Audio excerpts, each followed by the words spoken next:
Channel Ashok ક્રિએટરમાં આપનું હાર્દિક સ્વાગત છે। સુરત પાલિકાની એક સ્કૂલના આચાર્યએ અભ્યાસ છોડી રહેલી છોકરીઓને બોર્ડ પરીક્ષા માટે તૈયાર કરી વિનામૂલ્યે શિક્ષણ આપ્યું। સુરત સહિત સમગ્ર ગુજરાતમાં ધોરણ 10નું પરિણામ આવ્યું છે અને તેમાં એ ગ્રેડ તથા સૌથી વધુ ગુણ મેળવનારા વિદ્યાર્થીઓને ચારે તરફથી અભિનંદનની વર્ષા થઈ રહી છે।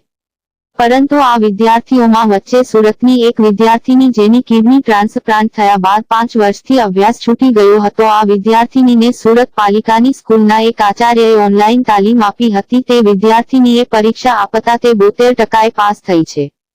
સુરત મહાનગરપાલિકા સંચાલિત નગર પ્રાથમિક શિક્ષણ સમિતિની એક સ્કૂલના આચાર્ય છેલ્લા 10 વર્ષથી ધોરણ 8 પછી અભ્યાસ છોડી ચૂકેલી બાળકીઓને બોર્ડની પરીક્ષા માટે વિદ્યાદાન કરી રહ્યા છે।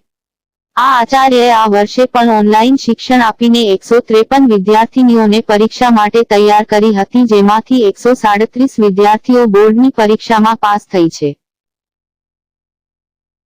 સુરત પાલિકાની રત્ની કતાર ગામની સંત ડોંગરેજી મહારાજના આચાર્ય નરેશભાઈ મહેતા છેલ્લા 8 વર્ષમાં સંજોગવશાત અભ્યાસ છોડી દેનાર વિદ્યાર્થીનીઓને ઓનલાઈન શિક્ષણ આપીને બોર્ડની પરીક્ષા આપવા માટે તૈયારી કરાવે છે।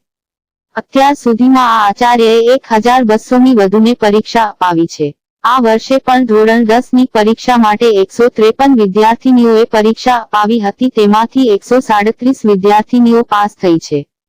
આ 137 વિદ્યાર્થીનીઓમાં સુથાર જીનલ જેઓની કિડની 5 વર્ષ પહેલા કામ કરતી બંધ થઈ હતી, તેનું ઓપરેશન કરાવીને કિડની ટ્રાન્સપ્લાન્ટ કરાવી હતી।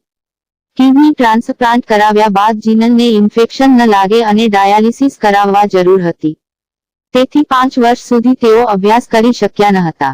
પાલિકાના આચાર્ય સાથે તેઓએ વાતચીત કર્યા બાદ ઓનલાઈન તાલીમ લીધી હતી।